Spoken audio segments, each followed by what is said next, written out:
Well, what started as a small protest against a hike in public transportation in Brazil last week has turned into a massive movement against the $15 billion spent on the Confederations Cup football tournament.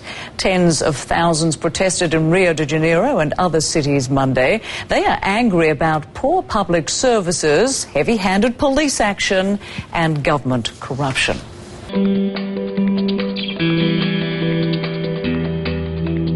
The protests have increased as Brazil hosts the Confederations Cup, seen by many as a dress rehearsal for the 2014 World Cup and the Olympics 2 years later.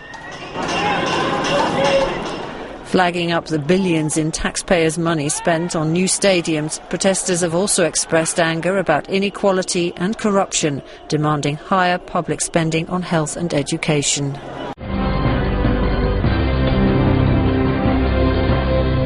Police fired tear gas and rubber bullets to disperse the crowd. Emergency workers took a woman to hospital after she inhaled tear gas. Frustration among citizens has mounted this month after a rise in bus and subway fares in Sao Paulo and Rio de Janeiro. The violence seems only to have energized the protest movement.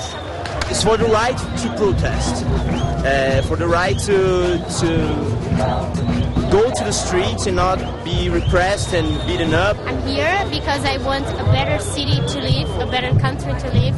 I think this country is not fair with its people. This comes after 2 years of disappointing economic growth, which, analysts say, has frustrated the hopes of many Brazilians. These protests, they are showing the limits of, let's say, the Brazilian model of development. It means we had a growth, but we are not feeling a better quality of life. This is the new challenge, the new Brazilian challenge. Through one of her ministers, President Dilma Rousseff said demonstrations are in the nature of a democratic country and in the nature of youth. But Brazil's political leadership now faces a challenge: how to respond to the biggest demonstrations the country has seen for 2 decades.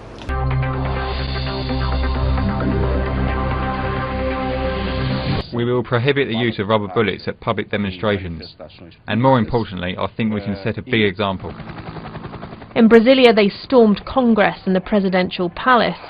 The call to arms in many cases came through social media sites. Much of the action was filmed, no doubt to be uploaded later to promote the next wave of demonstrations. It's a cry from society against corruption that's messing up the country. While some made political statements, others made money. At least one bank was looted. And next year's World Cup only fuels the protesters' fury as they watch the government spend taxpayers' money on building new stadiums rather than improving public services.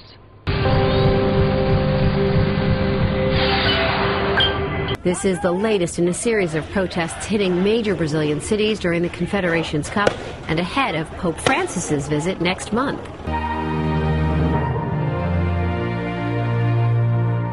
These demonstrations, which began as protests against transit fare hikes in Sao Paulo, have begun to attract a much wider range of protest groups protesting a much wider range of issues.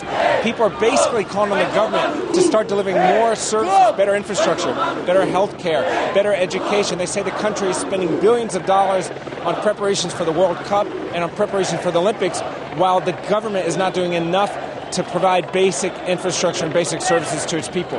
We've seen signs out here protesting corruption and signs with such messages that if your child is sick, instead of taking them to the hospital, take them to the football stadium. A clear dig at people here in the government who say that these international sporting events are something that's going to raise the development of Brazil. People out here say they need much more than just sporting events to make this country a more developed and more inclusive country.